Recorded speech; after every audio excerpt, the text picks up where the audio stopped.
nas escolas, nas ruas, campos, construções, caminhando e cantando e seguindo a canção. Vem, vamos embora, que esperar não é saber.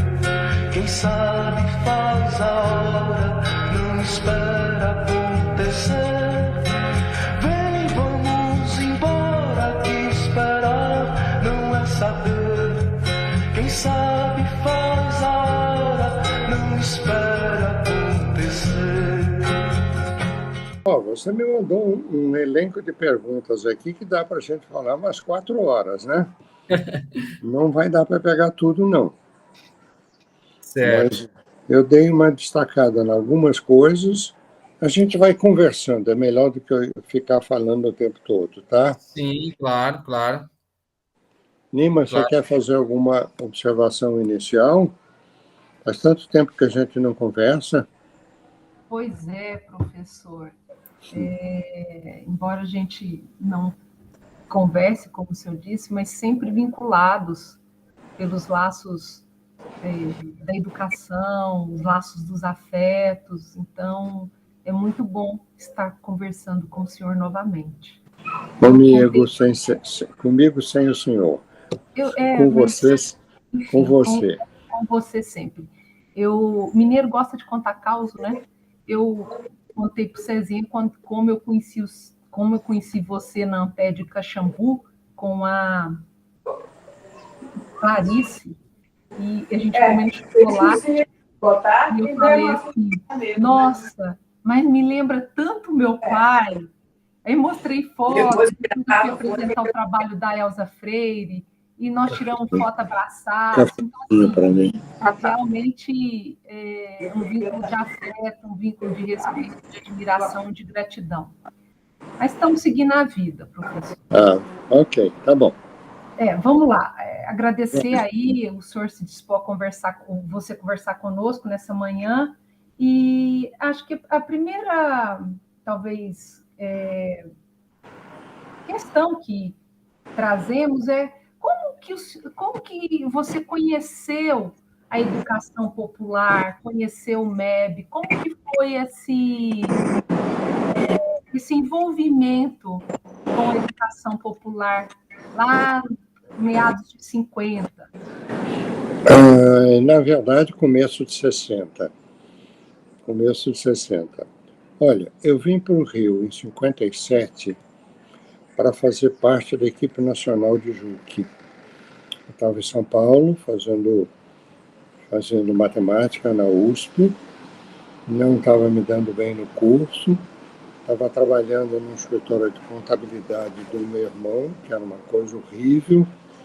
Então, na verdade, eu fugi para o Rio. Vim para cá para ser da equipe nacional de JUC em 57. Eu fico em JUC 57, 58, acho que até começo de 69, não me lembro. E continuo trabalhando no Secretariado Nacional da Ação Católica. Era muito ligado à CNBB no tempo de Dom Helder. A gente tinha reuniões semanais com Dom Helder. No tempo de JUC menos, no tempo de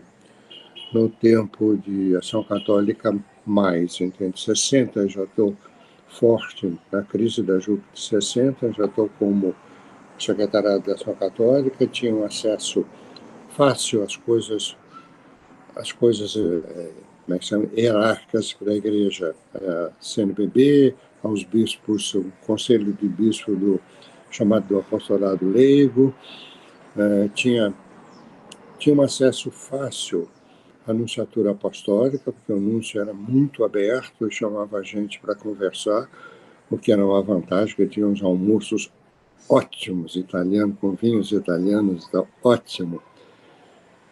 Então, me formo em 60, fico noivo no começo de 60, não, começo de 61, me formo no final de 60, começo de 61. Fico noivo, venho para o Rio, fico noivo no Recife, de Lourdinha, venho para o Rio convidado para trabalhar no Colégio de Aplicação da UFRJ, mas não deu certo por motivos burocráticos, e eu fui chamado para trabalhar na RENEC, Representação Nacional das Emissoras Católicas, que foi mais ou menos o berço do MEB.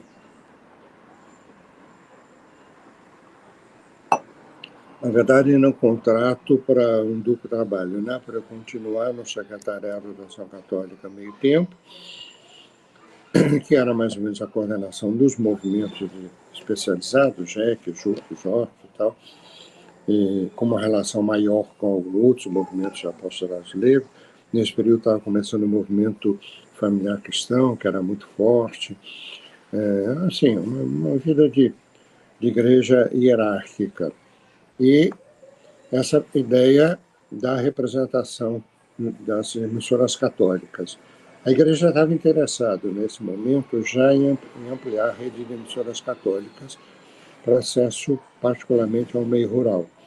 Medo do comunismo, basicamente. Medo do comunismo no campo, com a ideia muito forte das ligas camponesas, que tinha começado no final dos anos 50. Era um momento muito especial de Brasil, da igreja e da relação igreja-estado. Momento de Brasil, acho que eu não preciso dizer para vocês, né? Depois do período Juscelino, o período Juscelino tinha sido um período de muita abertura. O Jânio Quadros continuou um pouco isso, mas não levou à frente. Mas, na verdade, no governo do Jango, a gente ainda levou alguns projetos para frente. Mas o clima dos anos 50 foi de desenvolvimentismo do JK, do Conselho Vaticano II para a Igreja, da força da CNBB no Brasil, da enorme força da JUC, a crise da JUC em 60. Então, é um período muito especial, final dos anos 50, muita coisa. Eu vivi esse período intensamente no Rio de Janeiro. Eu fazia a Faculdade Nacional de Filosofia Histórica, que tinha um excelente restaurante, e no restaurante era mais ou menos um local de reuniões dos grupos de UNE, dos grupos de Corsa e tal. Esse período é criado a AP, eu não entrei na AP por algum problema circunstancial, mas sabia de tudo da AP, acompanhava as coisas da AP, tinha amizade com o Betinho, tinha amizade com Luiz Alberto Gomes de Souza, que eram dois teóricos fortes de AP, que vão influenciar no MEB logo mais bastante e tal. Então, eu entro na RENEC quando se cogitava na criação do MEB. Dom Távora tinha escrito aquela carta para o Jânio Quadros, na eleição do Jânio Quadros, estava esperando uma resposta, então era um pouco assim, se vier o MEB, a gente tem um trabalho diferente, se não, tem esse trabalho da representação das emissoras católicas, que você pode ajudar. Isso fiquei praticamente em janeiro e fevereiro, em março já foi assinado o decreto do MEB. Então eu participei da elaboração dos primeiros documentos, dos primeiros rascunhos do MEB, as primeiras conversas de montagem de uma diretoria nacional do MEB e tal. Sou pré-MEB.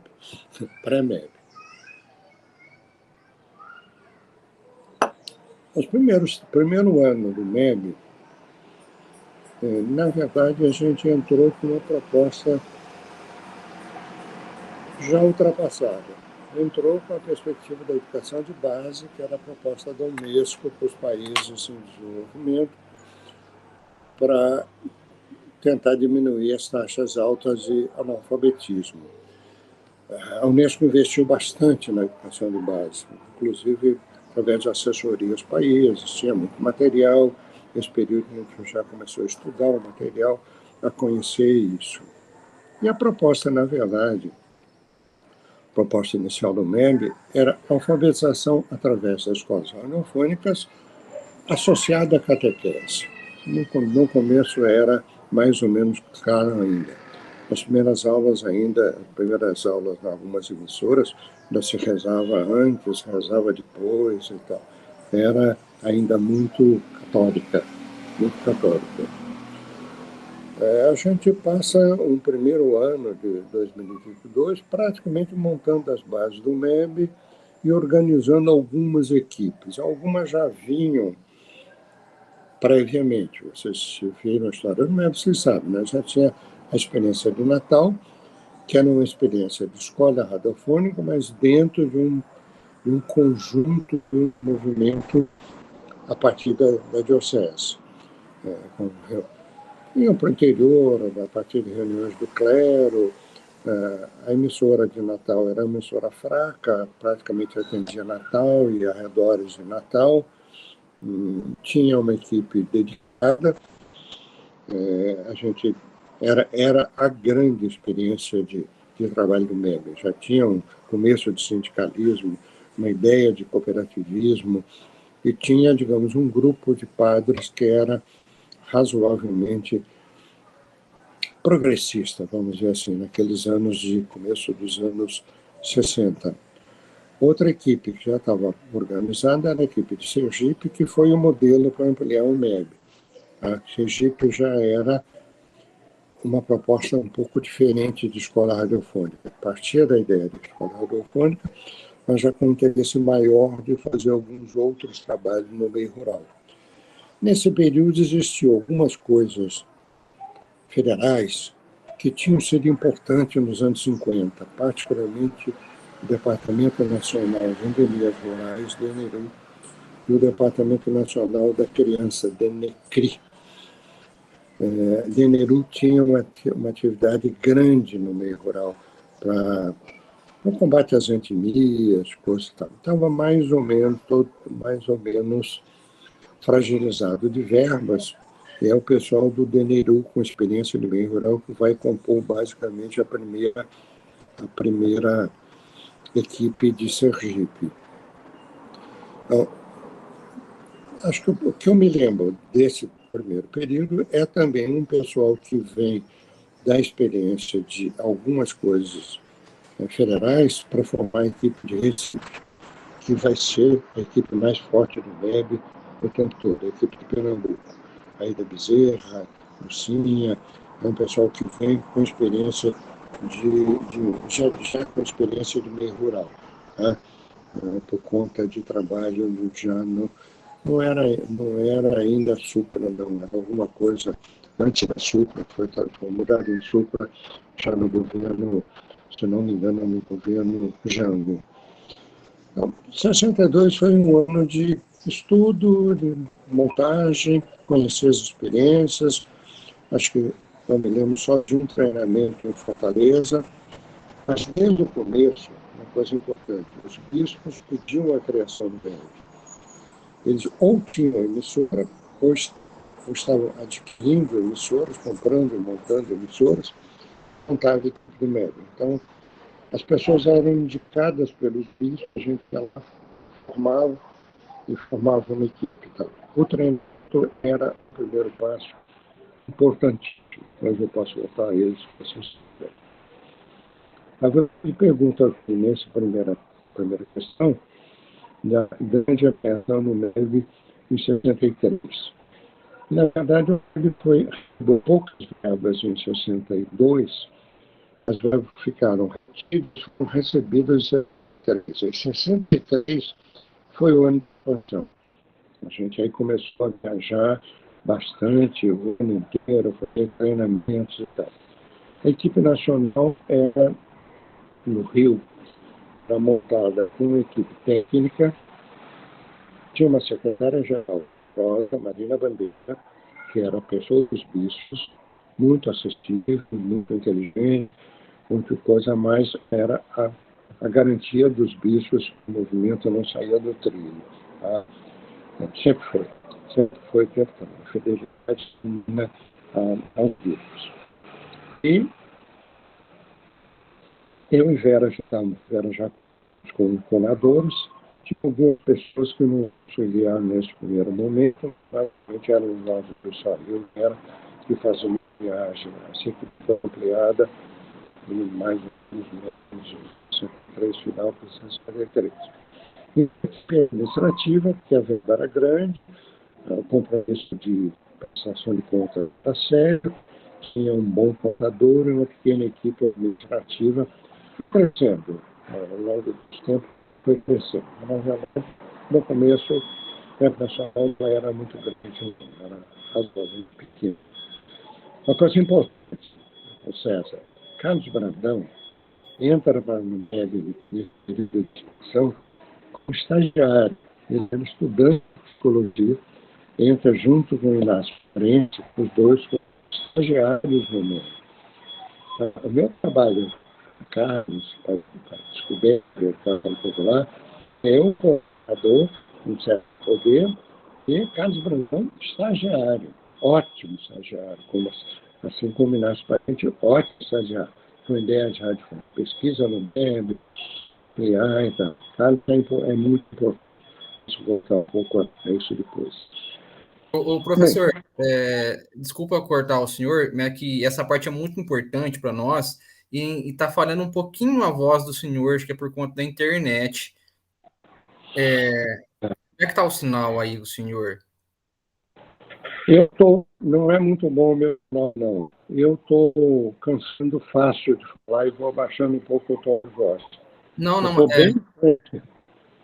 Eu estou bem em frente ao iPad novo, e deve ser por causa da internet, então. Não, mas eu acho que já melhorou um pouco, professor. E queria... Me avisa. Tá, a gente avisa. Eu tive o privilégio de conhecer o José Inácio Parente, professor. Eu conheci o José Inácio Parente, conheci Marcos Arruda na Rosa dos Ventos em 2019. Inclusive, tenho fotos com o Marcos Arruda, o José Inácio Parente, e ele falava, ele assim, o famoso é o Marcos Arruda, eu não sou famoso, ele falava. O Inácio é psicólogo e é um excepcional fotógrafo, ele tem livros de arte junto com a esposa dele, que é maravilhosa. O Marcos Arruda não foi MEB, não, foi próximo por conta de coisa de Juca e de AP. Tá? É amigo, mas não foi de MEB, não. Quer que eu repita esse finalzinho para a chegada do Carlos no MEB, não? Por favor, professor, melhorou um pouquinho a internet, se o senhor puder fazer essa gentileza. Tá. Se não me engano, o Carlos veio para o MEB já nessa segundo momento, em 63, eu acho, meados de 63, como estagiário. Ele nasce estudante de psicologia na PUC, porque tinha uma presença enorme, importantíssima na política estudantil nos anos 60, por causa de uma figura do Padre Vaz, umas coisas assim. Isso está bem escrito, dá para você pegar isso bem escrito.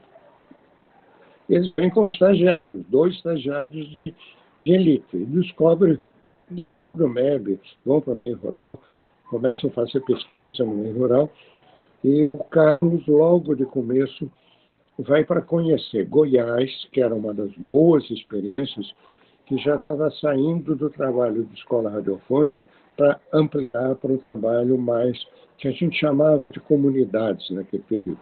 Comunidade para nós não tinha aquele sentido tradicional, não.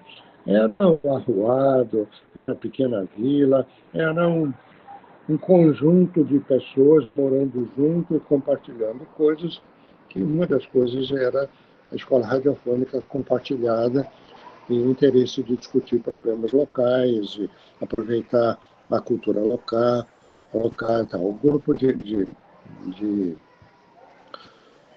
Goiás é o primeiro que começa, junto com o pessoal do CPC. O CPC de Goiás é um CPC muito forte, um grupo de AP e um grupo de PCzão, entende? Amigos e próximos, tal, que começam a trabalhar essas comunidades rurais com mais, a partir da escola radiofônica, com mais coisas de radiofônica, bem na perspectiva da cultura popular, já aí. Esse é um momento em que a gente descobre que aquela alfabetização tradicional como a Unesco propunha, a educação de base, que na verdade era um formato do ensino primário europeu, tentado passar mais ou menos como supletivo e tal, não resolvia os problemas. A gente tinha toda a influência já da cultura popular do pessoal do CPC. aqui no Rio era muito forte, era um grupo próximo, funcionava na sede da UNE e tal, mas a presença deles na vida da gente normal, na universidade, não de amizade, não, mas de companheirismo, né? De ver, por exemplo, as pessoas que eu preciso no escritório de falar as pessoas que definiram o CPC, Ferreira Goulart, e coisas a gente via ali, almoçando com a gente, conversando. Bom, a descoberta da animação popular, ela não é feita com esse nome, não, nesse período. Eu já chamei a atenção disso em texto. O único movimento desse período, começo de 60, que leva o nome de educação popular, é a CEPLAR na Paraíba, que vem de um grupo de jovens que quer fazer um trabalho social, começa com a prefeitura e descobre Paulo Freire. A CEPLAR é importante porque ele é um dos laboratórios de Paulo Freire, por ser ao lado, por estar em Natal, ao lado de Recife.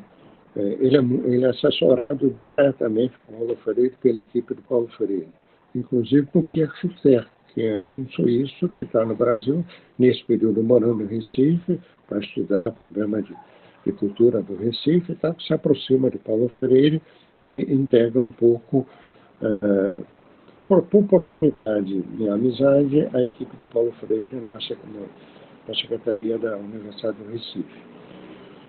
A gente falava em cultura popular. Cultura era a categoria mais importante que a gente tinha recebido dos anos 50, muito por influência do Padre Vaz. Na crise da JUC, após a crise da JUC, o Padre Vaz veio assessorar o pessoal da JUC, basicamente a partir do grupo da PUC do Rio, no temor que esse grupo entrasse diretamente para o PC. Tá? Então, era assim, forma de você trabalhar a ideologia. A gente descobriu nesse período a categoria ideologia. Tinha um livro só sobre ideologia, o livro tradicional da Globo. Descobriu muito forte o problema fim da cristandade. Descobriu, como católicos, a gente podia ter um projeto diferente do projeto eclesial, podia ser um projeto válido, social e político válido. A ação da AP foi uma das expressões disso. Dentro da JUC, ela não podia ter ações políticas para disputar a eleição de UNE e tal, mas como um grupo católico, a AP podia e tal. Então, a gente vai assumindo, eu acho, tem muita consciência, a designação de educação popular. Acho que ela passa realmente a ser utilizada depois do golpe de 64, vai aparecendo nos textos, vai aparecendo na fala, mas não é usada. Usava ainda a educação de base, redefinida, se eu posso falar, mas redefinida pelo MEB, já com outro conteúdo, com outra perspectiva política e tal, que é uma coisa importante que eu preciso destacar. Você me perguntou o que foi significativo para a memória desse tempo, começo do MEB. Primeiro é isso, essa ideia da cultura, discussão da cultura popular. Eu não era nem mais JUC, nem ainda do grupo de AP, e, aliás, eu nunca fui de AP formalmente, mas eu tinha contato com tudo que se produzia. Tudo que o Padre Vaz fazia era as falas dele, os seminários eram transcritos, a gente recebia, lia, discutia. Dentro do MEB, a gente já retomava isso, já discutia, já estava em cima da mesa, esses textos e tal, não tinha nenhuma censura para isso. O que eu me lembro desse tempo é esse momento da descoberta da cultura popular, dos treinamentos. O treinamento no MEB era uma coisa muito forte. Era um curso de 15 dias, internato, manhã, tarde e noite. A gente fechava um hotel, fechava um centro de treinamento, aqueles antigos seminários, antigas casa de freira, virava centro de treinamento, passava 15 dias, usava uma técnica especial vindo da psicologia, que a gente acabou engravidando politicamente, entende? E os treinamentos eram muito fortes. A gente saía com as equipes do treinamento, com equipes formadas para o trabalho. E o treinamento, isso Vera Jacu marca muito no depoimento dela, o treinamento foi um momento de criação de uma ideologia própria do MEB e de uma garantia do movimento nacional. Um movimento único, com o mesmo pensamento ideológico. E a partir desse trabalho firme nos treinamentos. A gente ia para o treinamento com uma bateria de texto, uma bateria de coisa para trabalhar e tal. Mas a equipe que ia para o treinamento sempre era formada por 2 ou 3 do Nacional, mais 2 ou 3 de outros estados. Então, o movimento se foi formando aí. Isso é muito forte, é muito forte. Outra coisa que marcou nesse período, que é no final de 62, quando a gente já estava com bastante... Final de 62, já com alguns movimentos funcionando, uma coisa assim, mais ou menos de montagem, 62 já de funcionamento. Final de 62, a gente faz um primeiro encontro no MEB com coordenadores estaduais e locais do MEB. O MEB tinha algumas equipes de estado, vocês sabem, e algumas só locais, né? Esse encontro foi fundamental. Ele, na verdade, ele mudou tudo. Ele tem algumas... Deixa eu desligar aqui a mão.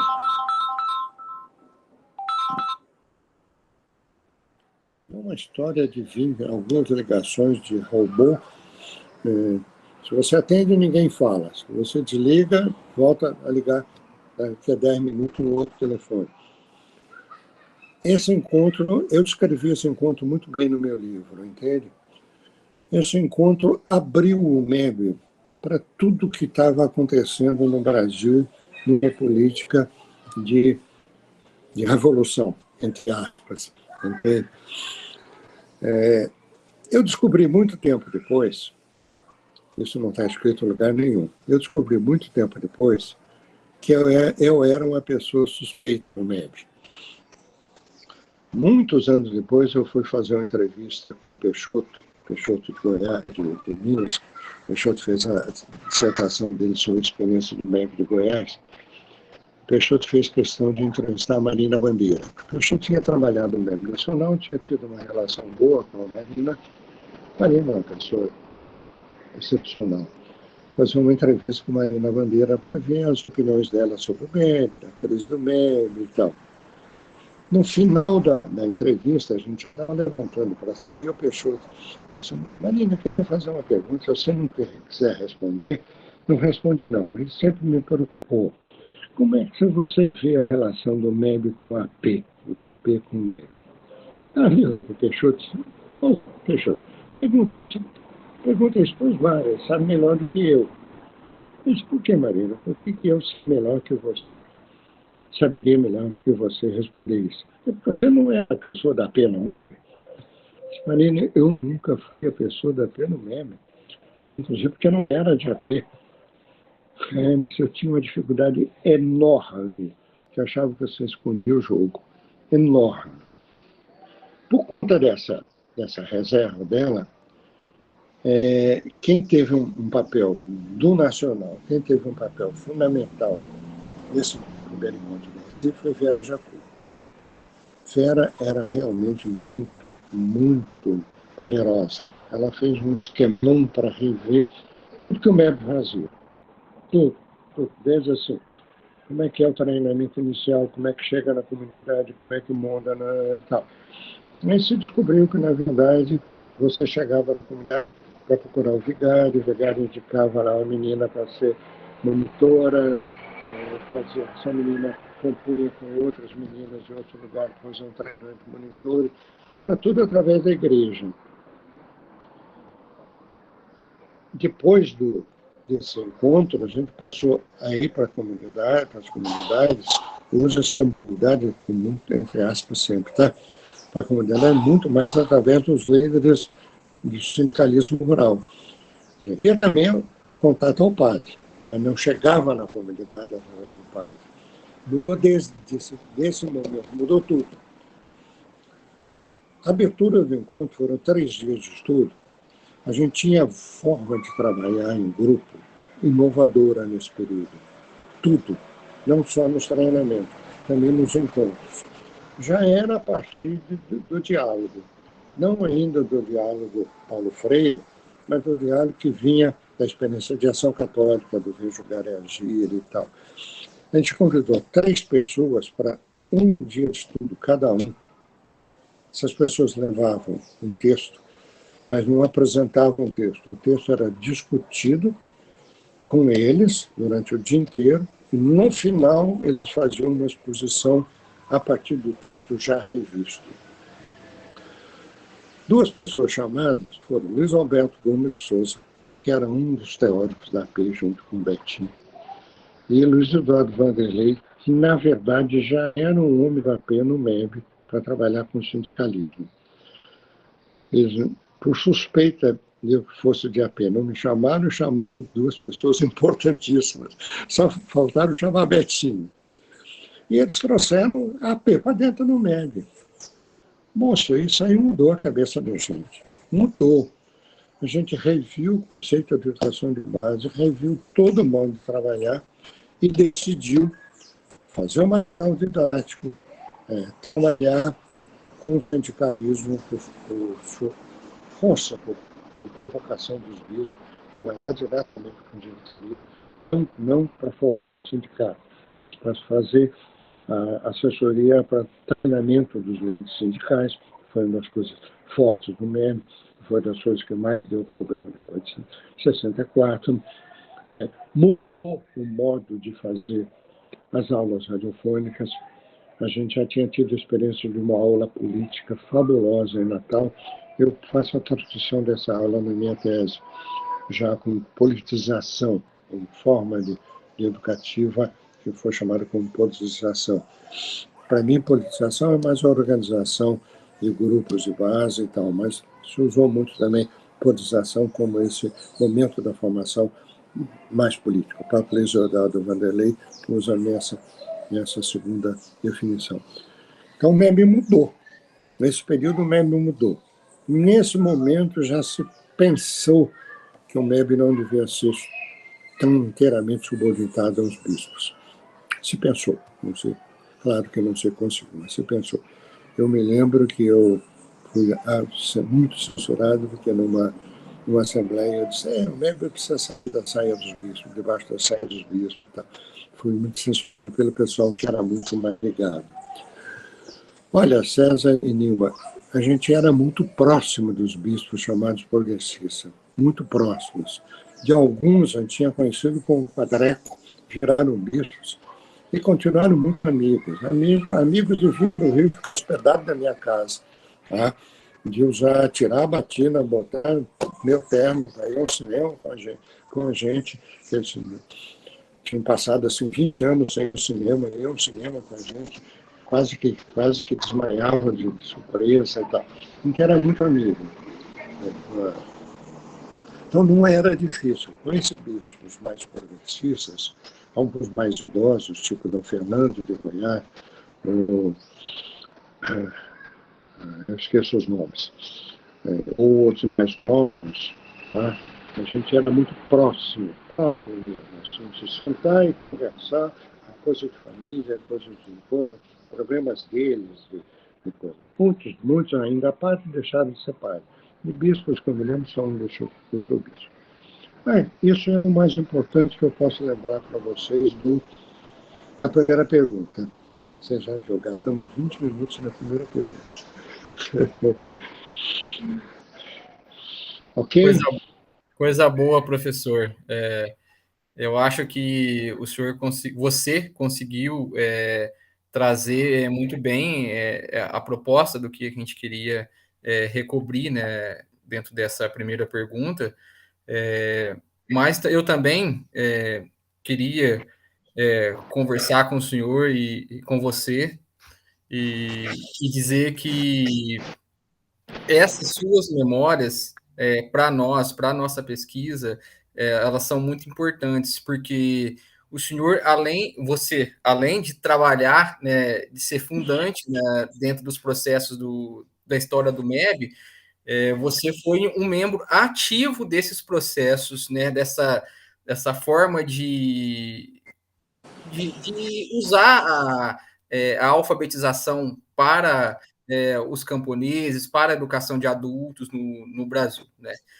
Dentro dessa perspectiva, eu queria pedir para você contar uma memória mais particular que você tenha de algum encontro e atividade que você participou de alfabetização dentro do MEB.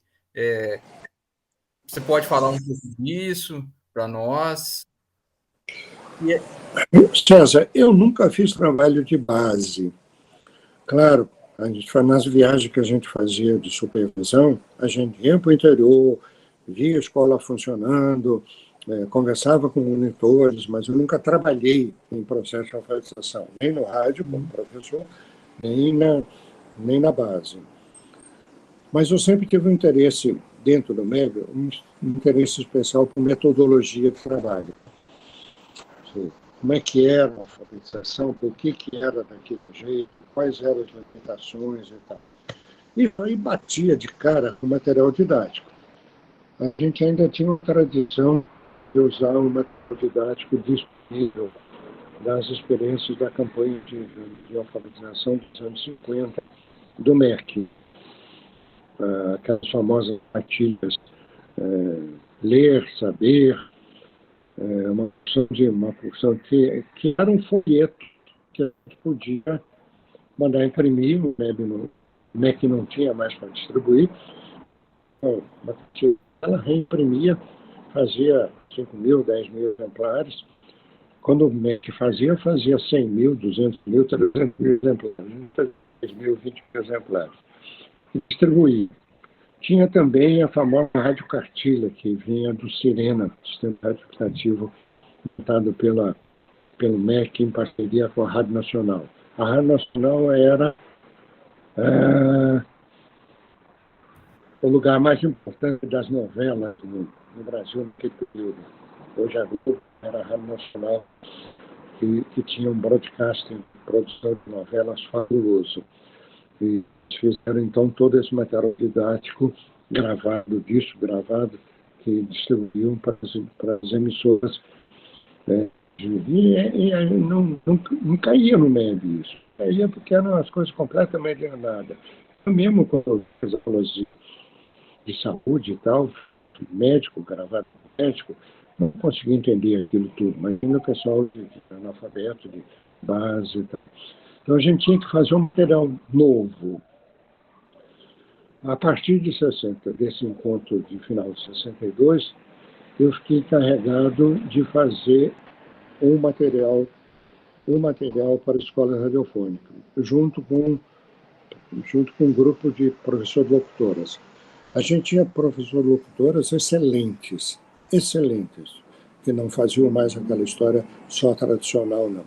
Já estavam descobrindo que tinha que conversar com alunos, trazer alunos para a aula. Primeiro tinha aquela história de fazer, como tem no rádio, né? Você faz um grupo fictício de um aluno, sempre um aluno problema, fala, Joãozinho, levanta, Joãozinho, senta e tal.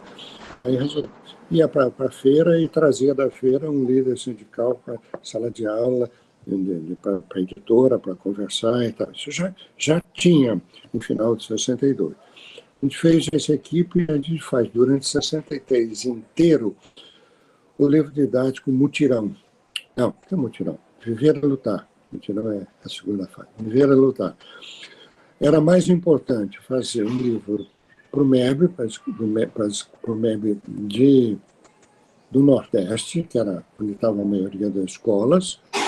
É mais importante fazer um livro para pós-alfabetização. A gente fez também um livro de alfabetização, mas o Viver a Lutar foi pensado, escrito como livro de leitura de pós-alfabetização. Cara, eu coordenei esse livro durante 63 inteiro, toda a minha mania de fazer revisão, todos os assentos e tal.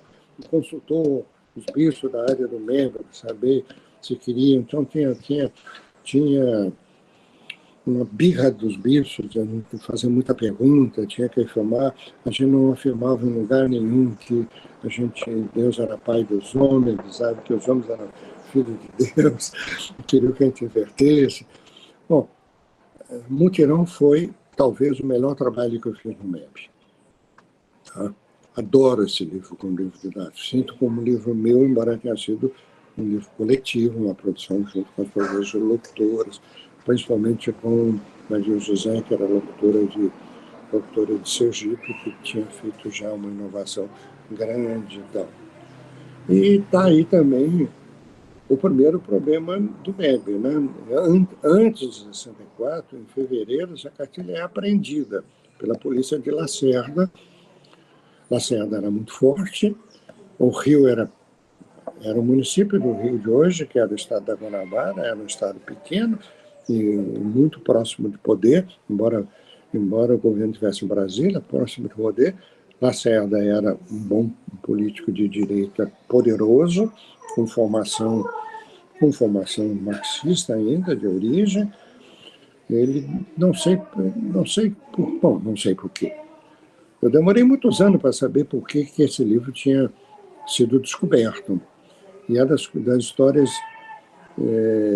difíceis da gente descobrir, porque eu tinha um controle absoluto de todas as minutas que eu fazia, eram numeradas, assim, não perdia nada e tal. Bem, muito tempo depois, já em meados de 70, uma pessoa ficou muito doente, chamou uma amiga nossa, colega do MEB, para confessar que ela tinha recebido um desses originais do Viver a Lutar, ainda sem impressão, os originais, para duas pessoas do MEB, Vera Jacu e Aida Bezerra, que iam fazer um estágio sobre um modo diferente de fazer catequese na Bélgica. E levaram o Viver a Lutar como um modelo do que a gente estava produzindo nesse período. Já se tinha conhecimento de Paulo Freire, já era 63, já tinha acontecido no Egito, já sabia que tinha modo de alfabetização diferente, mas um único modelo de leitura, um livro de leitura diferente para adultos, era o Viver a Lutar. Assim, basicamente a partir da categoria conscientização e fortemente com uma vertente política. Não sei se vocês conhecem esse livro. Os textos dele estão no meu livro da tese de doutorado, os textos. Mas se você quiser, se eu posso, ainda ter emprestado, não sei se o Carlos ainda tem alguns exemplares originais guardados. Ele foi feito no formato especial e tal. Isso aí explodiu.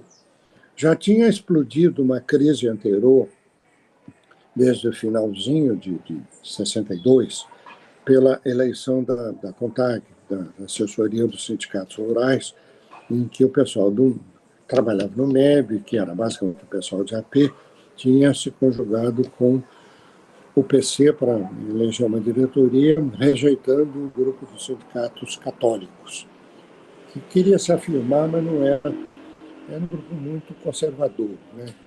Padre Crespo, umas coisas assim. Então. Já tinha tido essa crise interna na igreja, que pegou o Luiz Eduardo Vanderlei muito forte, final de 62. Fevereiro de 73, explode Viver a Lutar. Tá? E aí, cara, foi quando a gente foi chamado para depoimento, foi para todos os jornais, foi para a televisão. Flávio Cavalcante tinha um programa no Globo, no final de domingo, em que ele levou o depoimento da cartilha subversiva feita pelos bispos, jogou a cartilha no lixo, que ele fazia com as coisas que ele criticava e tal. E, de repente, essa cartilha ficou assim, de conhecimento do Brasil inteiro. O próprio jornalzinho do Partido Comunista aqui do Rio publicou o texto inteirinho. Essa cartilha dos bispos que foi presa, sequestrada, não sei o quê e tal. Então, esse é o fato mais importante desse período que deu origem à crise de pré-golpe de 64, e depois aí veio o golpe propriamente dito. Então, meu trabalho mais importante no MEB era a presença nos treinamentos e a feitura desse mutirão. Certamente. Eu acho, como MEB, minha primeira experiência profissional é a mais importante, e dentro do MEB, essa feitura do Viver a Lutar. Tá?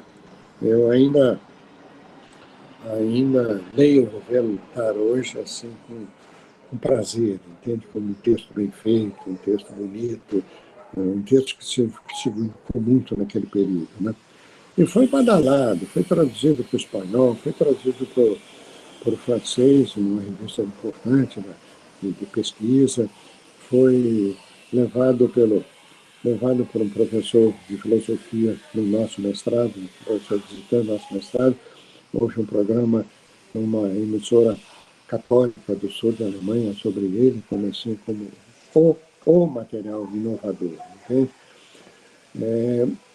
É engraçado porque a gente não tem uma relação estreita com a postura do Paulo Freire nesse período, não. A gente trabalha mais ou menos na mesma categoria, mas ainda não está casado. Vai casar mais tarde, vai casar depois do golpe. Tá? Acho que eu fugi da sua pergunta. Hã? Não fugiu não, professor. Eu acredito que essa sua resposta já acabou adentrando e respondendo uma outra questão que a gente ia levantar para você. E nesse sentido, fazendo um comentário a respeito mesmo da pergunta que você fez para mim, de como eu conheço o MEB, qual que é o meu interesse pelo MEB, né? A gente teve acesso a essa cartilha Viver a Lutar. Inclusive, eu trabalho com ela no capítulo da dissertação, e inclusive faço uma prévia análise sobre as lições, se não me engano, são 33 lições, né? 32 lições, e eu não consegui a original dela, mas eu consegui a cartilha original do Benedito e Jovelina, que foi a que o Brandão e Maria Alice implantaram no MEB Goiás. Essa Brandão me deu, eu tenho ela presente, e ela vai para o nosso acervo que a gente está fazendo de educação popular na Unicamp, eu e Nima. Original não, Watson. Original não, porque essa cartilha original Jovelina foi feita em cartazes de cartolina. Pegavam uma cartolina, desenhava, fazia a figura do casal, a figura de coisa, da palavra geradora. Tá. Essa foi a entrada do Paulo Freire no MEB. Quer dizer, como a gente fez o Viver Lutar só para o Nordeste, Goiás fez esse material especificamente para lá. Aí foi que Carlos começou a ir a Goiás, sistematicamente, já paquerando Maria Alice, depois casou. Maria Alice era coordenadora Maria Alice era excepcionalmente inteligente nesse período. Carlos Brandão abafou Maria Alice. Ela tinha muita coisa, escreveu muito pouco, mas ela tinha uma clareza de trabalho impressionante. Então, Benedito Jovelina é um material importante porque ela traz Paulo Freire para dentro do MEB. Muito, quase como uma primeiríssima experiência de Paulo Freire no Centro Dona Olegarinha, usando ainda cartolina, cartaz, alvo de pregas que usavam em escola primária, etc. É mais ou menos isso. Esse material é importante. Agora, é bom você comparar esse material com o material anterior da campanha nacional de erradicação de educação de adultos do MEC. A cartilha Ler é pobrezinha, mas a cartilha Saber deles é uma cartilha inteligente, conservadora, moralista, tal, mas é uma cartilha inteligente, não é ruim, não. A gente, claro, criticou muito, mudou muito e tal, mas era um material didático poderoso, meio protestante, meio muito moralista. Tem uma lição que eu gosto de usar em sala de aula sobre a como é que chama? A bebida, que é fabulosa. A síntese da lição é uma lição inteirinha com conto numa página, na outra página em frente, um resumo da lição. Quem bebe fica doente, quem bebe fica maluco, ele vai para o hospício, quem bebe vai para o cemitério, morre e vai para o cemitério. Eu dava aula e dizia, gente, olha, tá, vocês estão falando com o morto, eu já estou no cemitério há muitos anos. Vale a pena. Se você se interessa por material didático, vale a pena ver. Deu muito trabalho recuperar esses folhetos. Diga, Nilma. Eu fiquei muito atravessada agora com essa digressão que apresenta o Paulo Freire, e você sabe da Elsa. Então, toda essa sistematização das palavras geradoras, quando você cita a Maria Alice, toda a sistematização das palavras geradoras é a Elsa que está ali à frente, ela era professora, enfim. Quando você traz a Maria Alice, né, o Paulo, eu trago a Elsa, como que era assim, a participação das mulheres nesses movimentos de alfabetização, de educação popular que nós estamos conversando? Nilma, no MEC as mulheres eram poderosas, poderosíssimas. Eu acho que tinha um quadro profissional de homens bom, mas assim, supervisoras e tal, eram professoras, eram coisas, gente, tinha mulheres poderosas. Tem um livrinho feito pelo pessoal do Nova, com entrevista de algumas mulheres, Maria Alice, Lucinha, Aida Bezerra, Maria José, como professora locutora, era fenomenal. Como é que chama a menina que foi daqui do Rio, lá para Natal, Nazira Vargas.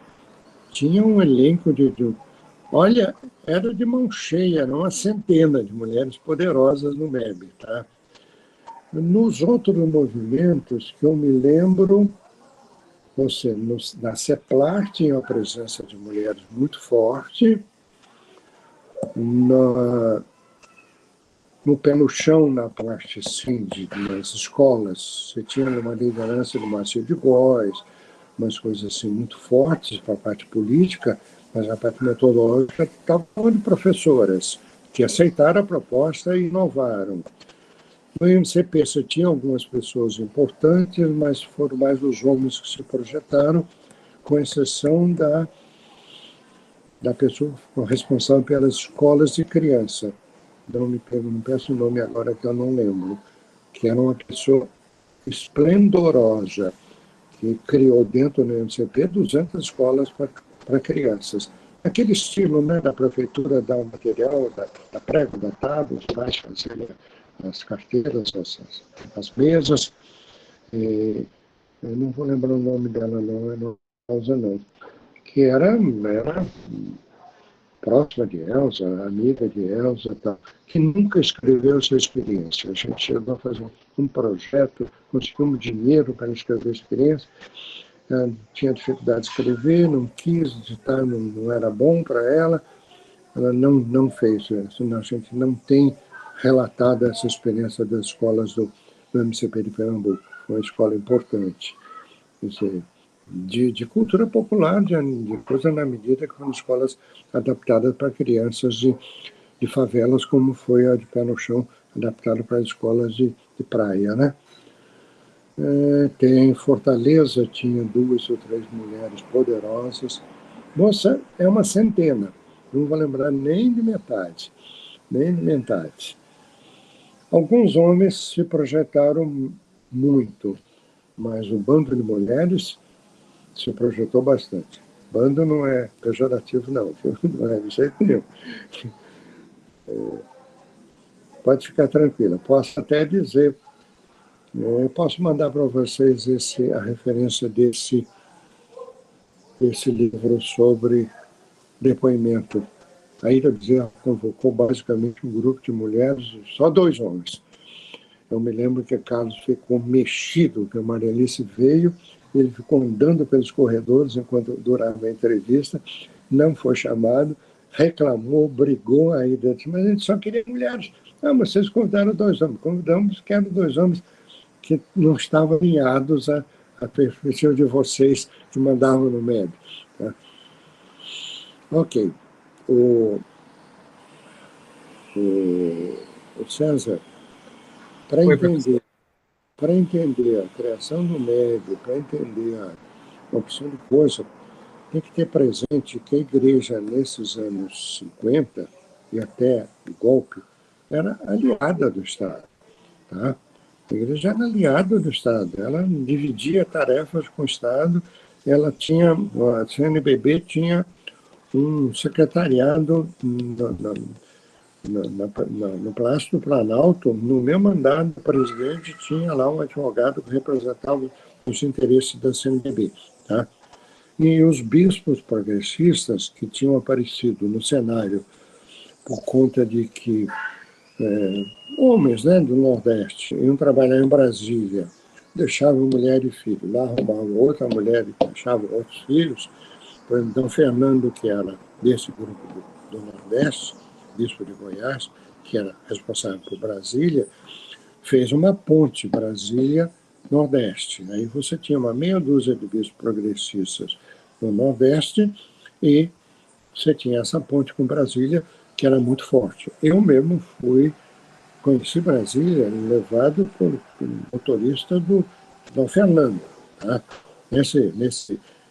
Nesse relacionamento meu com os bispos, quando eu fui conhecer o trabalho de Goiânia, eu fiquei hospedado na casa de Dom Fernando. E as pessoas, mas você é poderoso, você não tinha hospedados na casa de Goiânia. Mas nós éramos um casal considerado um casal católico de relevo. Entende? Éramos até de missa comunhão diária naquele período. Então, esse contexto é importante. Eu acho que a gente pegou bem a pergunta 1 e a pergunta 2. Depois do golpe, interessa para a gente detalhar um pouco isso ou tem alguma coisa melhor para falar? Isso, professor. Eu queria só contar uma característica da pesquisa que entra dentro da perspectiva que Nima falou com o senhor, com você, e também que é da minha pesquisa, o descobrimento da importância que essas mulheres têm dentro das atividades político-pedagógicas do MEB e também na América Latina. Então, essa sua fala é muito rica em dizer que as mulheres foram importantíssimas, porque dentro do meu levantamento bibliográfico, eu não consegui identificar em outras fontes a importância dessas mulheres, e agora ela está aparecendo na minha pesquisa, aparece nas pesquisas de Nima, né, no mestrado, no doutorado, e eu trago isso como característico para a minha pesquisa também. Então, era um comentário que eu queria fazer com você sobre isso. Olha, aqui no Rio, você tem 2 pessoas que têm muita produção. Vieram desse tempo. A Ida Bezerra, que veio do MEB Pernambuco, ficou no Nova, que é uma história específica, e depois criou o Sapé, também é uma outra história específica, e Beatriz Bebiano Costa, que não veio do MEB, mas era próximo do grupo, veio uma outra experiência mais local aqui do Rio, que é muito pouco conhecida, também uma experiência de escola através do rádio e televisão aqui do Rio. Beatriz Beatriz Costa. Beatriz é poderosa. Beatriz escreve muito bem e fez um trabalho fenomenal junto a escolas de operários, feita por operários, que é muito forte nos anos 70, começo dos anos 80.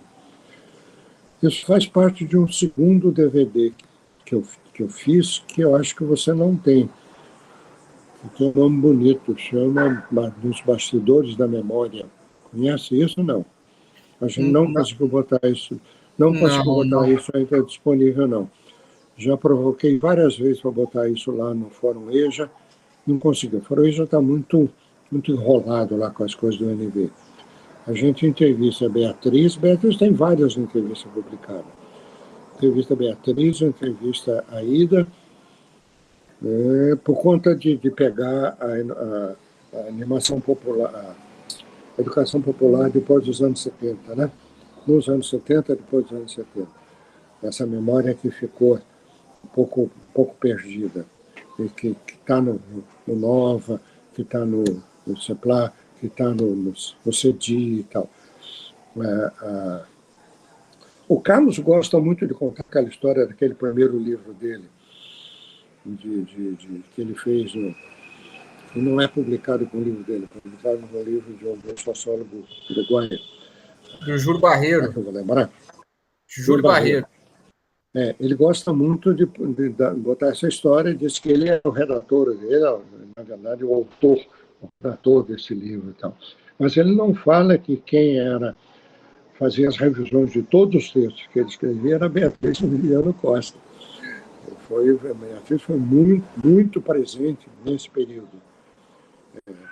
Você pode ter como destaque a Ida, a Beatriz, a Ruth foi desse grupo também, que ficou no Nova, que depois foi para o Sapé, veio do MEC Pernambuco.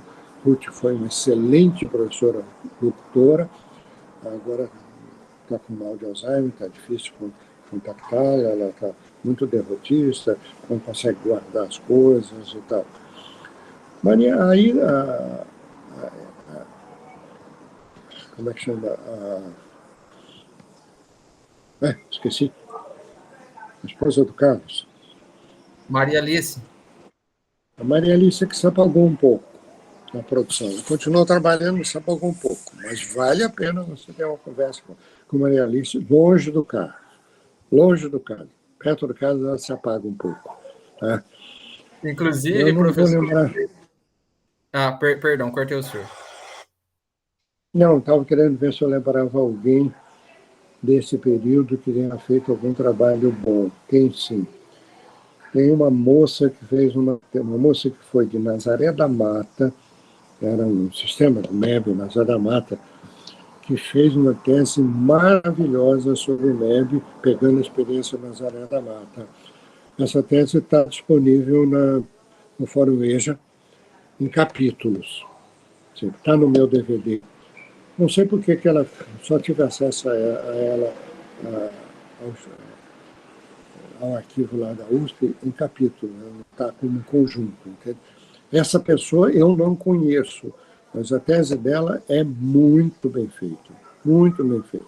Eu devo estar esquecendo de mais alguém. Bom, claro, tem Maria de Lourdes Fávero, né? Que foi importante nesse período. O MEB tinha uma equipe de estudos, e Lurdinha era coordenadora. Lurdinha não entrou no MEB comigo, ela começou a ir no MEB para participar dos treinamentos como psicóloga, fazendo testes, foi o aperfeiçoamento que ela fez no treinamento, e depois do primeiro filho, ela foi contratada e ficou nessa equipe de estudo. O MEB tinha o privilégio de ter uma equipe de 50 pessoas no Rio, 5 pessoas na equipe de estudo. Era a Lurdinha, era a Regina, de psicóloga também, que não produziu muita coisa escrita, Sinésio Baqueto, que foi uma pessoa importante, morreu há pouco tempo, e o outro filósofo, que eu vou esquecer o nome também, Raul Landim. A Lurdinha é uma pessoa importante nesse período. A dissertação de Lourdinha sobre a experiência de necessidade de alfabetização junto a parceiros do INCRA, em 70, é maravilhosa. Uma tese de pesquisa com todos os requisitos de pesquisa, inclusive com uma nota metodológica do trabalho empírico, sobre o trabalho empírico, e coisa fenomenal.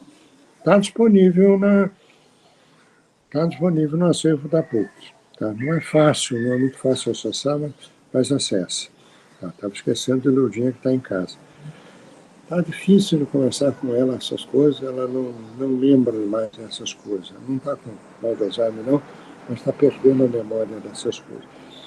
Eu levei a tese dela para discutir lá no grupo da UF, no mestrado da UF. O pessoal fazia questão que ela fosse, não quis ir de jeito nenhum. E quando eu comecei a perguntar coisas, ela não lembrava nada da pesquisa que ela fez, entende? Impressionante. Eu lembro muito mais do que ela, os passos da pesquisa, mas ela foi importante, sim. A gente tinha uma série de estudos no MEB, que era publicado em papel jornal, mimeografado em papel. O MEB tinha uma pequena impressora que era poderosa. Tudo que a gente produzia, publicava e mandava para todo mundo. E tinha essa série de pequenos textos para a formação do pessoal. Isso é tudo estudo mesmo, né? Pegava problemas de igreja, e pegava uma fonte boa, estudava e tal, e deu origem. Lourdinha era essa coordenadora, ela ajudou essa produção bastante. Pode entrar na sua lista ali. Maria de Lourdes de Albuquerque Fábio. Né? Com certeza, ela já está, na verdade, professor, no mapeamento que eu faço das mulheres. E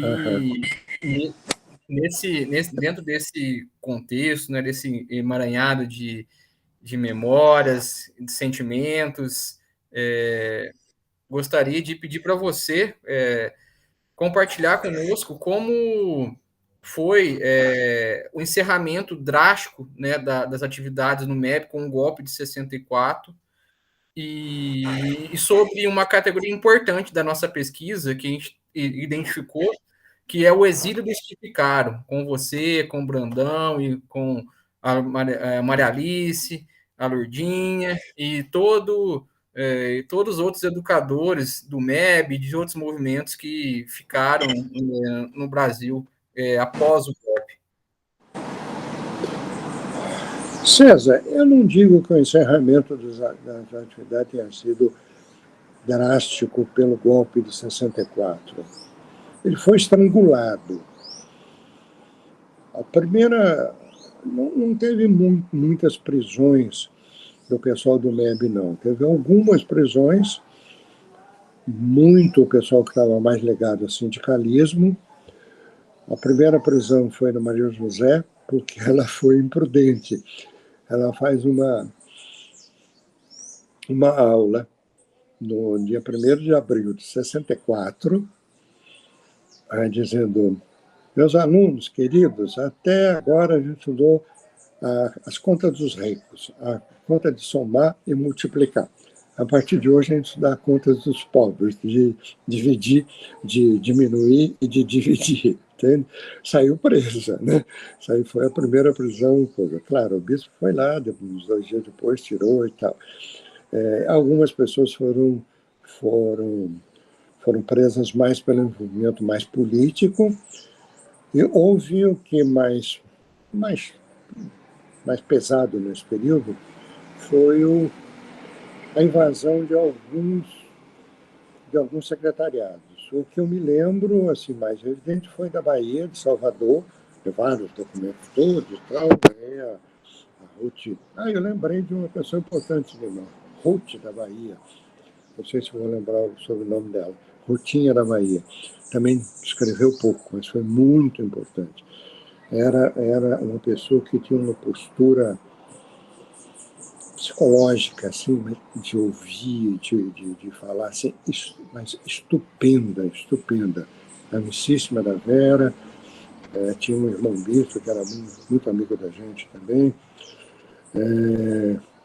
Na verdade, o arraso do MEB veio, primeiro, pelo lado ideológico, né, da censura, mas que era mais da sociedade civil do que do MEB, das Forças Armadas propriamente ditas.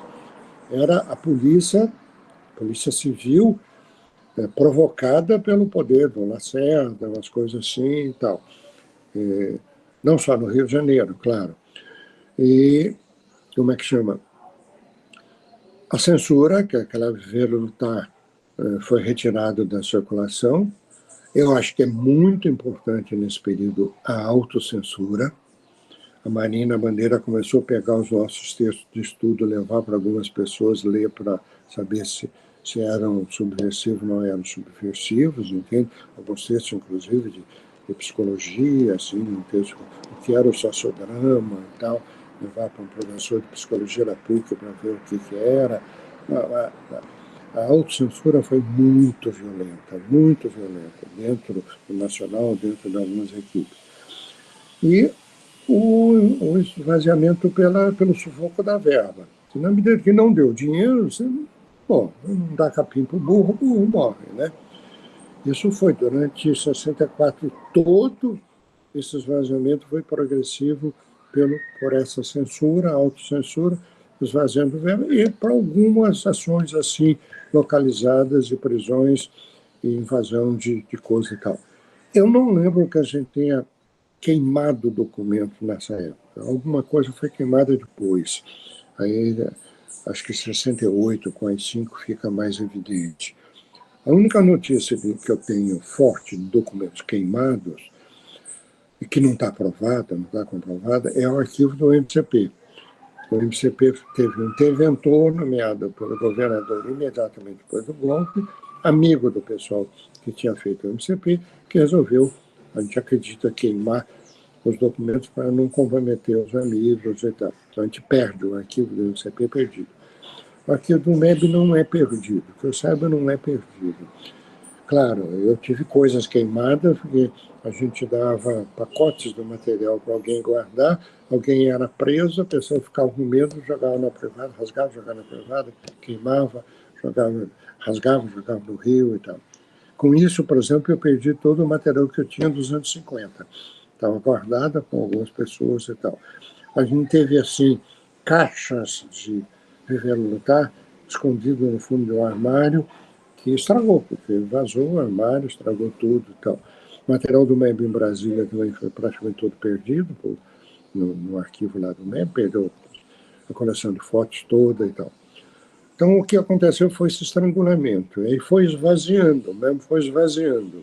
Algumas pessoas importantes foram saindo, e a grande decisão, ela vem por conta basicamente, dessa falta de condições de trabalho, de falta de verba, e de censura, de não poder fazer o programa mais de coisa, mas houve algumas emissões muito bem feitas, apesar das censuras e tal.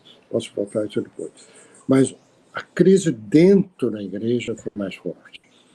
Na verdade, você teve uma crise externa, mas teve uma crise interna muito, muito forte, tá? De mudar a estrutura do MEB, voltar a falar só em alfabetização e catequese, voltar a subordinar o MEB diretamente aos bispos.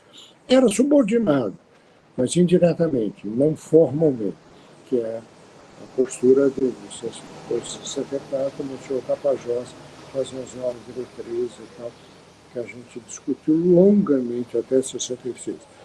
A minha saída em 66, apesar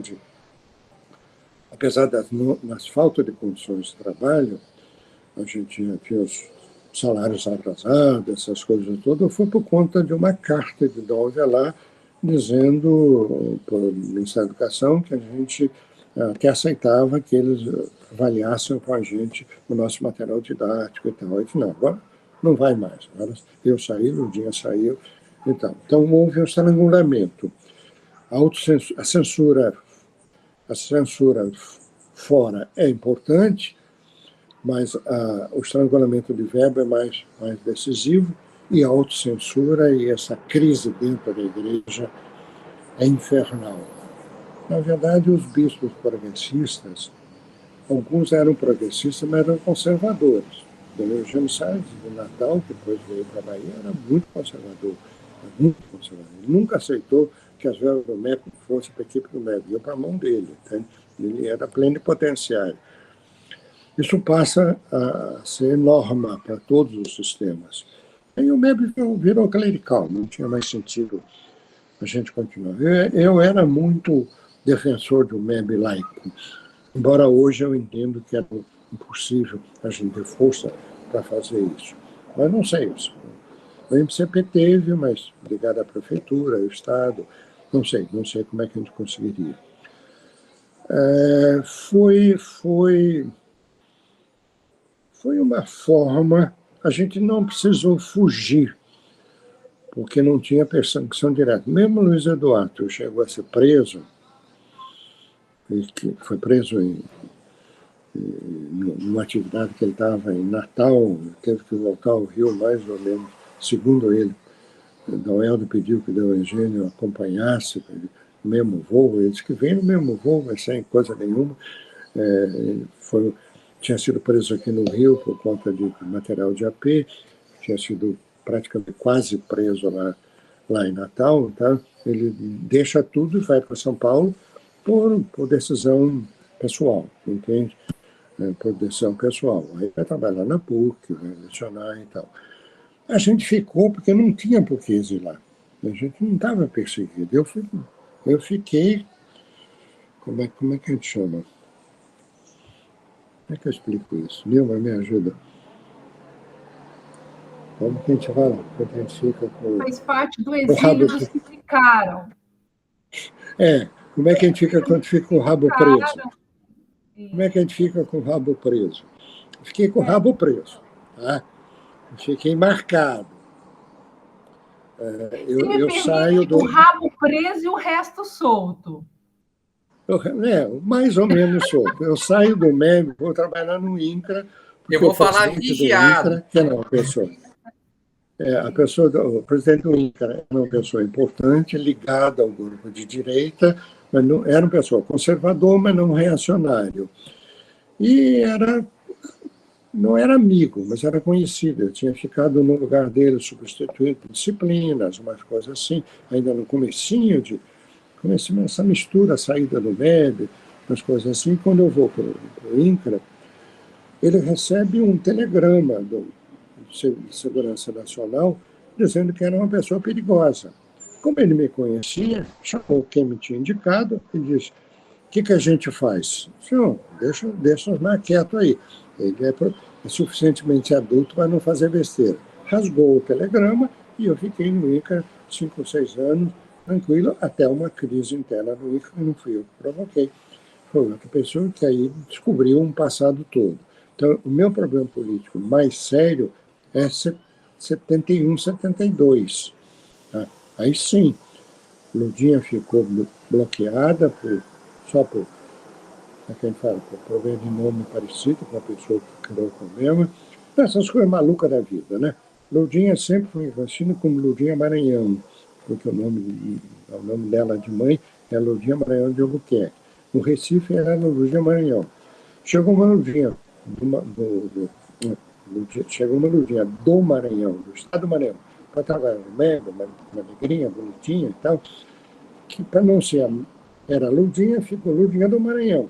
Então era Lurdinha só e Lurdinha do Maranhão a outra. Essa Lurdinha do Maranhão que faz uma loucura de sair do Rio com 14 passaportes para levar trabalhava comigo, para levar um grupo de Valpalmares no Recife, que já tinha sido aniquilado, preso e metralhado na rua e tal, saí com 14 passaportes fato, eu que tinha mandado ela fazer o serviço, eu fiquei realmente aí com 10, 12 anos preso, mas não foi por causa do MEB. Já tinha um problema de participação de política universitária, já tinha alguma coisa lá já fechada, já tinha o governo está fechado, e já teve esse problema maior. Então a gente ficou no Brasil para trabalhar porque podia. Eu no MEB no INCRA, levei muita gente do MEB para trabalhar no INCRA, porque era a forma de você continuar trabalhando com gente no meio rural, fazendo treinamento de parceleiros rurais. Tá? Levei Brandão, levei muita gente. Brandão trabalhou em Brasília, na delegação do MEB, uma pessoa muito forte de fora também foi trabalhar no MEB, fez um bom trabalho no INCRA. Tá?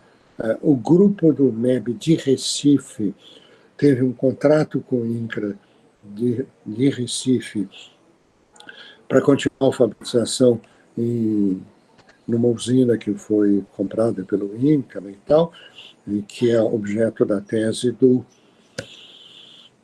Manuel de Cádiz, o Católico Radicais.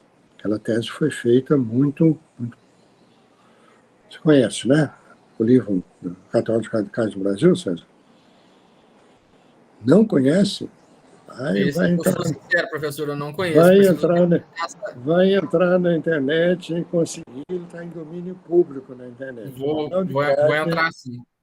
Manuel de Cádiz, KHDT, tá? Que é a melhor pesquisa que é isso mesmo. Pesquisa de doutorado dele em Londres, que virou livro imediatamente depois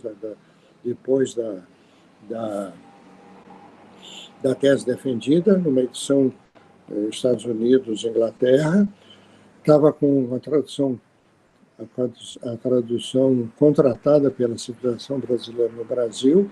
Ele convidou Marina Bandeira, que tinha convidado para ele vir conhecer o MEB, fazer pesquisa. Marina não gostou do livro, não aceitou fazer a tradução, ele não quis publicar o livro, rompeu o contrato com a Civilização Brasileira, e foi o Timothy que descobriu, depois de uma viagem à Inglaterra, que descobriu o Manuel de Cádiz, conheceu, ele falou, o Timothy conhecia o livro dele, e o Timothy trouxe para uma edição brasileira. Foi feita uma primeira edição lá em Natal, na editora da universidade, só que tinha um prazo fechado para entregar os originais da tradução. Eles atrasaram, então tirou o livro direto do CD da tradução direto para a máquina de impressão, sem revisão nenhuma. O Emanuel de Cádiz não gostou, quis que tirasse o livro de circulação, mas foi uma edição restrita do INEP, só para bibliotecas universitárias, Faculdade de Educação, 1000 exemplares, não foi tirado, ficou muito tempo sem sair uma segunda edição. Aí o Timothy, quando estava no Ministério da Educação, traz uma água para mim. Quer um café? Quero. No Ministério da Educação conseguiu fazer esse livro naquela série da MEC Unesco. Tá? Não sei como é que chama, educação. Eu posso pegar o livro lá e mostrar para você. Aí eu fiz o prefácio para esse livro. É um dos prefácios que eu gosto quando eu leio. Eu acho que eu fiz o prefácio que o livro precisava. O Manuel ficou muito, muito amigo da gente, fazia coisa. E chegou em casa um dia, parecia que queria fazer uma pesquisa sobre o MEB, estava entrevistando as pessoas e tal, e queria alguma notícia sobre o contexto. Eu abri uma estante que eu tinha e disse, o contexto está aqui. Um bando de coisas mimeografadas, guardadas, todos os seminários do Padre Vaz para Juc, todos os documentos de criação da AP, todos os documentos de IMCP, essas coisas todas que eu tinha e tal. Aí que ele saiu para descobrir que era uma geração, na verdade, não é só católicos, são cristãos também, de protestantes. O Jeter Ramalho, que ficou no Brasil, era uma liderança protestante, metodista, muito forte, que conseguia trazer muito dinheiro dos Estados Unidos, pela interferência de relação dele com pastores protestantes importantes nos Estados Unidos. Uma vez disse assim, Mário, engraçado, criticam a gente de ter ficado no Brasil como a gente não ter tido opção política de se exilar. Ele ficou no exílio branco. Mas a gente ficou trabalhando no que podia e no que podia a gente fez coisas importantes. Ainda de educação popular. Claro, aí que se cria o NOVA, que se cria depois o SAPé, mesmo dentro do MED. Eu trabalhei dentro do MED, eu trabalhei na proposta da alfabetização funcional da Unesco, com um engenheiro da Unesco à disposição da gente o ano todo, algum dinheiro para a gente fazer algum material, alguma coisa assim. Então, tudo frustrado, né? Porque depois, em 68, radicaliza. Mas eu trabalhei o quê? 6 anos no INCA, não foram desperdiçados, não. Não foram desperdiçados. O Brandão trabalhou, conseguiu fazer alguma sistematização boa de trabalho de base, com parceiros e tal. Eu tive contatos importantes com grupos de como é que chama? De despejados de áreas rurais de São Paulo e tal, para receber em projetos do INCA. Então, não foi mal, não. A vida universitária vem por acidente. No meu caso, não foi escolha. Aliás, acho que eu posso confessar que na minha vida, as minhas grandes decisões, todas aconteceram meio assim por acidente, sem escolha definitiva. Quer dizer, você encontrar uma namorada é um acidente, mas daí para virar noivado e casamento acontece outras coisas, né?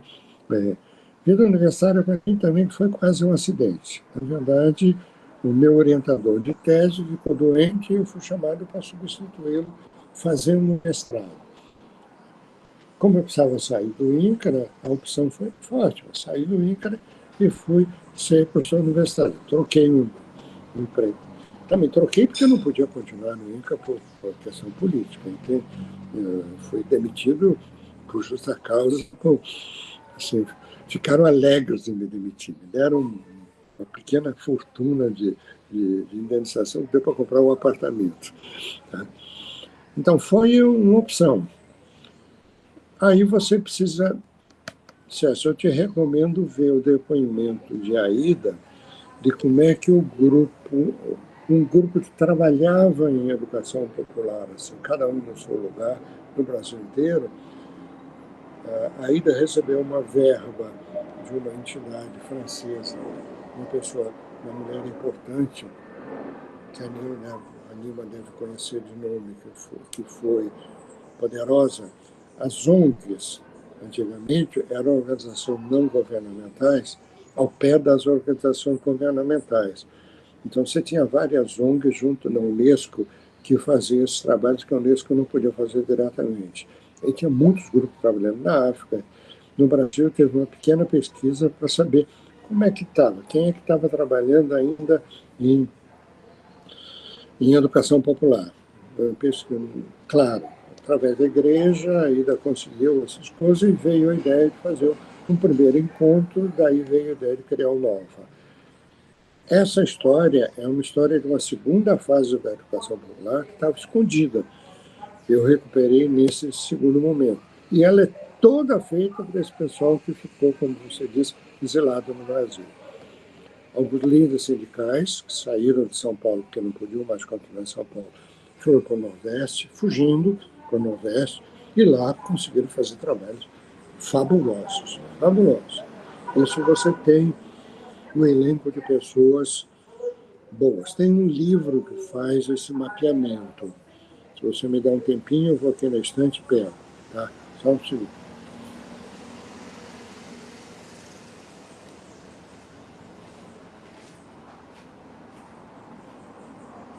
Está tudo indo bem, então acho que agora eu vou puxar essa ambiência que ele está fazendo do exílio, vou lembrar da entrevista que ele deu lá no Rio Grande do Norte, e aí acho que a gente fecha com a mensagem. Depois a gente manda um e-mail conferindo esses nomes, agradecendo e conferindo os nomes dos livros, dizendo isso. Que vai...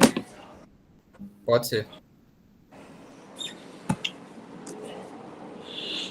Militância política e assessoria. Dá para ver? Mais longe, mais perto? Dá, professor. Militância política e assessoria. Assessoria. Compromisso com a classe popular e resistência à ditadura. É feito pelo Zé Ricardo Ramalho e Neide Sterce. Você compra esse livro muito fácil na editora Oikos. Eles são bem organizados, só facinho e tal. Deposita primeiro, para mim custou R$68 com porte, com tudo. Deposita o dinheiro e eles mandam o livro, entende? O depoimento de Aida aqui é fundamental. E nesse livro passa pela criação do Nova, professor? Passa não, a Aida conta a criação do Nova nesse livro. Ah, beleza. Ela conta também, né, nessa outra série de entrevistas. Espera um segundo só. Cezinha, já estou achando o livro aqui para pedir para a gente, viu? Ah, tá. E eu estava precisando mesmo dessa referência sobre o Nova, Nima, porque o Brandão falou várias vezes para mim. Cezinha, seu doutorado já está com coisa aqui. Beleza. A Aida retoma essa história da criação do Nova nesse conjunto de entrevistas aqui que eu fiz. Dá para ver? Dá. Osmar, Gerson. Gerson Castro. Gerson trabalha na estadual, com sede em Campos, nos bastidores da memória. Se você quiser, eu ainda tenho uma meia dúzia desse, eu posso te mandar pelo correio. Quero sim, professor. Me manda o endereço, tá? Não com muita pressa, não, porque eu tenho dificuldade de sair de casa. Eu só tenho que pedir para alguma pessoa botar no correio para mim, tá? Estou não só idoso, mas velho. Estou trabalhando na casa no problema de ser idoso e velho. Idoso não tem problema nenhum, só olhar a carteira de identidade. Velho é fogo. É fogo. Quando você começa a ver as limitações, meu filho médico me proíbe de sair de casa sozinho. Dificuldade de andar, dificuldade para se esquecer das coisas, não estou esquecendo, não, mas é bom ter cuidado. Com isso, você fecha, com esse livro, você pega praticamente todo o pessoal que teve esse exílio voluntário.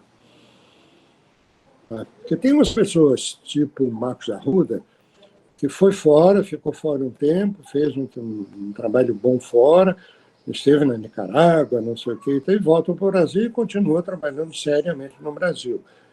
Betinho também e tal. Mas, claro, o próprio Paulo Freire. Mas tem um pessoal que fica aqui, que trabalha muito aqui nesse período. Era muito comum, se fala pouco nisso, até 68, se usou muito alfabetizar pequenos grupos em sacristia de igreja, sei lá, em algum lugarzinho fechado dentro do condomínio e tal, por esse pessoal que tinha passado por essa experiência. Até 68 teve muito isso. A partir de 68 que radicalizou, aí muita gente foi presa, fugiu e tal. Então, não tem muito essa história de quem manteve atividades assim escondidas. Isso não tem. Algumas estão nessa militância política e de coisa. Algumas histórias bonitas. Eu acho a de Aida a mais bem trabalhada. Tá? A Aida é muito próxima desse pessoal. Assim, e também a da Beatriz. É muito boa a entrevista da Beatriz aqui. Tá? Tem uma mulher poderosa que está aparecendo agora na vida da gente, a Elza Souza, lá do Sul, entende? E agora que está aparecendo, está sendo mais entrevistada, tem uma presença internacional boa. A gente conhece pouco a história da animação popular feita no Sul. Ela é muito feita com dinheiro das igrejas protestantes, com gente boa, muito ligada à igreja, alguns pastores, pastoras, entende? A gente conhece pouco. Fica a história dispersa, né? Dispersa. Isso, eu acho que esse livro pega pouco isso ainda. Ok, mais alguma pergunta? Osmar, para terminar, mas essa sua narrativa me recordou quando eu te entrevistei com a Débora Maza, lá na Amped do Rio Grande do Norte, Natal, sobre esse período do exílio, você contou das suas memórias e tal, deu muita saudade. Mas fazendo um movimento entre essa golpe de 64, ditadura, exílio, todo esse movimento de censura, de perseguição, qual a sua mensagem de esperança para as novas gerações? O que você deseja enquanto professor, militante, educador popular? Vamos terminar com essa mensagem de esperança que passa pela educação popular. Eu acho que a palavra-chave é a esperança mesmo, entende? Eu fico pensando, nesse período que eu estou impossibilitado de fazer muita coisa, com dificuldade de escrever, de digitar, com possibilidade de sair sozinho e tal, o que a gente pode fazer contra essa merda desse governo? Entende? O que eu posso fazer? Não me sinto assim com força de fazer nada, nem de entrar no grupo, de ficar provocando. Uma vez, assim, o máximo que faz é de receber coisas bem escritas, divulgar coisas bem escritas, conversar com algumas pessoas mais próximas, até com os filhos, um pouco e tal. E, olha, uma coisa, até pouco tempo era difícil dizer. Até rezar, moça. Até rezar. Eu fui muito de reza, não da reza formal. Muitos anos que eu muitíssimos anos que eu não rezo um terço, uma coisa dessa, acho uma repetição. Entendo por que existe uma repetição, mas é dizer, porra, vamos esperar para mudar. Vamos, nesse momento, efetivamente votar no Lula. Vamos dizer que a gente fez algumas coisas mesmo no tempo difícil, entende? Não vamos desanimar. Tá? Eu tenho surpresas boas, tinha, né? Porque eu não estou lecionando, em sala de aula, de gente que vinha de outra área, com experiência, fazer um mestrado, fazer uma pergunta e responder e virar para mim e dizer, puxa vida, eu tive que vir no mestrado de educação para ouvir uma coisa boa dessa. Então, a gente ainda pode dizer umas coisas válidas, para pouca gente, talvez, eu não tenho essa coisa do caso de ficar mandando carta para todo mundo, mas eu tenho esperança que as coisas vão mudar e que a gente ainda pode ajudar a mudar de alguma forma. Tá? Se o Lula ganhar e voltar a abrir de novo alguma perspectiva de trabalhar na educação, eu vou me colocar como disponível. É o máximo que eu posso fazer. E torcer para que vocês assumam o lugar da gente, né? A gente teve momentos importantes, em lugares importantes, porque aconteceu historicamente. Se acontecer agora em futuro próximo, não desperdice. E pede ajuda para a gente, né? No mais, prazer em conversar com vocês. Já estou cansado, já estou um pouco me perdendo, tá? E César, à disposição. Queria te dizer uma coisa com muito cuidado, César. Você me mandou um elenco de documentos. Documentos soltos significam pouca coisa para a gente. Você tem que pegar e situá-los bem. Você tem nesses 5 documentos que você mandou, uma carta da Vera para o Carlos, que é estritamente pessoal. Não tem nada a ver com o MEB, nada a ver com ninguém, é estritamente pessoal. Respondendo a um convite do Carlos para ser madrinha do primeiro filho dele. Então, isso não é documento para o Carlos. Segundo, aquele documento que você mandou do MEB é um documento importante naquele movimento de proposta de reestruturação do MEB, feito pelo tal do de coisa super conservadora e tal, que a gente, para quebrar um pouco a rigidez de uma proposta careta dele, caretíssima dele, que era ouvida pelos bispos, porque ele era uma pessoa influente e tal, dizer, tem que ser uma consulta maior, não sei o quê. Tem que ser aquele documento dentro de um movimento de reação a uma proposta que a gente estava recusando. E aí você tem que confrontar com os documentos que o MEB produziu.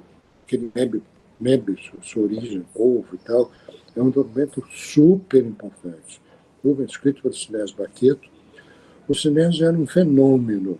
O Sinésio sentava numa máquina de escrever, com um papel branco, escrevia 3, 4 páginas, assim, sem parar, dava para a gente ler, não tinha um erro de datilografia, você podia discordar de alguma coisa que tinha dito para mudar e tal, mas não tinha consertos possíveis. Ele saía de uma reunião, fazia uma síntese perfeita. É ele que redigiu esse MEB do Povo em conversas com a gente, depois uma consulta pública, tá, que se contrapõe àquela consulta que é feita pelos bispos, a consulta formal. Okay? A outra ocorreu também como consulta entre nós, sem ser proposta do CDN. A gente tinha pouco assento às coisas mais formais da igreja, do MEB e tal. O CDN era um conselho de bispos, na verdade mandava nas coisas maiores do MEB, que eram verbas maiores que iam para emissoras, né? Que era, a gente nunca soube que fatia gorda era essa. Tá? Vai aparecer mais tarde, quando eu pego o livro de atas do MEB, tem atas muito bem feitas, que mostram as brigas, né? Bispo que não faz prestação de conta, bispo que recebe dinheiro para comprar um equipamento e gasta em outra coisa. Isso era a briga deles. A gente não tinha presença, não tinha assento nesse CDN, a não ser Marina Bandeira, que fazia as atas. Maria escreveu muito bem, as atas são maravilhosas. Eu estava querendo descobrir um pouco, você deve ter percebido, deve ter sabido desse, logo depois do golpe, alguns bispos, acho que dão. Por que eu esqueci o nome das pessoas quando eu preciso? Vou uma consulta para isso. O bispo que era presidente do MEB, o Seracaju, por questão de família, ele tinha acesso a poderes, teve acesso a Castelo Branco. Então ele conseguiu que Castelo Branco mandasse o ministro da Educação, que era Mendes Aragão, que era um homem poderoso, um irmão general, dois irmãos generais e tal, vir conversar com os bispos reunidos no CDN, no MEB aqui no Rio de Janeiro, para resolver o problema do MEB. Tá?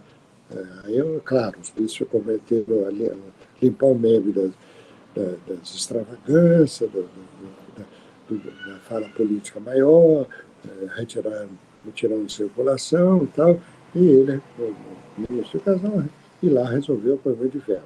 Isso em setembro, outubro de 64, um período bravo ainda. Entende? Eu estava fazendo a tese e queria saber um pouco mais dessa reunião. E não tinha documentos, não achava documentos da reunião. Eu lembrava dessa reunião, lembrava do acontecimento. Conversei com o Silvério, meu amigo de história. Porra, Silvério, como é que eu descubro isso? Ele virou para mim e disse, mas o MEB não tinha um livro de atas? Tinha. Eu sei que tinha atas muito bem feitas com Marina Bandeira. Pô, vai buscar esse livro. Fui a Brasília, consegui um xarope sem página, um livro de atas sem página, redondinho, que tinha tudo isso. E mais um segundo livro, também de outra sem página, que tinha outro, que tinha toda, conheço depois de 64, já a reestruturação, as coisas, quando o MEB muda de figura, entende? Eu disse, gente, isso é poderoso, eu tenho isso, um livro de atas na mão, entende? Mas olha, cuidado, quando você pega um documento, situa o documento, tá? Estou dando uma de orientador, desculpe. Gente, imagina para aqui. Muito. Me manda, então, me manda o seu endereço, eu te dou, eu fico te devendo mais para Nima do que para você, a referência desse depoimento que foi publicado das mulheres do MEB, foi feito pelo Nova. Eu posso te mandar isso nos bastidores da memória, O livro você pede para Oikos, você pode conseguir, vai ser um bom material. Tem bons depoimentos, muito bons depoimentos. Foi pessoa que ficou por aqui, ou que saiu e voltou e tal. Padres, ex-padres e tal. Todos eles ligados a movimentos sociais. O que eu tenho, acho que de mais novo, é mais ou menos isso.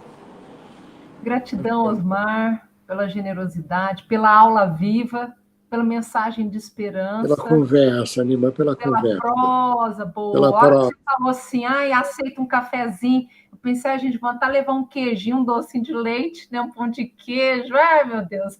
É bom. Minha cuidadora me traz o cafezinho. Nossa, delícia. Na hora da cachaçinha, né? Abração, Osmar. Professor, eu queria só para poder encerrar isso, dizer ao senhor uma coisa que, na verdade, eu queria dizer pessoalmente a você. Quando você diz que você acredita ainda na esperança, essa esperança... O senhor está me escutando? Estou ouvindo. Tinha caído aqui. Essa esperança que o senhor acredita é a esperança que me move também em fazer essa pesquisa. A esperança que o senhor depositou lá na década de 60, em todos os documentos que o senhor fez, nos trabalhos do MEB, na década de 60, depois nas outras atividades do senhor, 70, 80, até os dias de hoje, aqui essa semente que o senhor plantou nessa época é a que chega e que reflete em mim hoje. Então, eu fico... eu queria dizer que o pedacinho que o senhor plantou lá atrás está refletindo em mim hoje, e para poder fazer essa pesquisa. Então, eu sou muito feliz de ter essa prosa com o senhor hoje. Para mim, a esperança é no estilo do Paulo Freire, tá? Do esperançar. Tá? Do esperançar, esperança ativa, do esperançar. Eu ainda estou ajudando uma tese de doutorado de uma menina de Belo Horizonte. Ela está estudando a formação de formadores da EJA. A Clarice? Clarice é ótima, é bonita, escreve bem e tal. Eu levo muito amigo, entende? E eu estou sendo provocado, Nima e César, para escrever a minha memória, basicamente desse período, a memória de formador, entende? Acho que ela continua até hoje. Com Clarice, ainda estou me sentindo formador. Porque Clarice, tem ideia de ser minha neta, né? Minha neta. Eu tenho neta já com 20 anos, um pouco mais no período da Clarice, que tem 30. Tá? Eu fico trabalhando com ela assim, nessa relação meio paternal. E me sinto formador ainda. E sinto que ajudar a tese da Clarice é uma forma de esperançar ainda. Tá? Vamos lá. Se eu puder ajudar a sua tese e o trabalho de vocês, ótimo, disponho. Tá? Ok? Gratidão, professor. Ajudará muito já. Até outra, a gente continua conversando. Um abraço, tá? Outro, Osmar. Aquele abração. Me manda um pão de queijo para o Sodex. Vou levar pessoalmente aí Cezinha, aquela cesta mineira. Eu estou em Minas, viu, professor? Eu vou mandar um pão de queijo e um queijo para você. Eu estou em Minas. Depois você me passa o seu endereço que eu quero te mandar algumas coisinhas. Você bebe a cachaçinha ainda, professor? De remédio. Eu fui criado com o avô que me ensinou a beber cachaça quando tinha 10 anos. E que a gente tinha cachaça em casa, não era cachaça, era pinga mesmo, artesanal, que era chamada pinga de remédio, que era usada quando tinha gripe para beber com limão e mel, ou então para fazer doce não, para fazer alguma geleia lá pelas minhas tias. Então, atualmente eu só bebo pinga de remédio, em vidrinho, assim, em cálice de remédio. Mas pode mandar. Vou mandar uma dessa para o senhor. Ela for autêntica, ela funciona como remédio, para me tirar de frustração de vez em quando. Ok? Tá.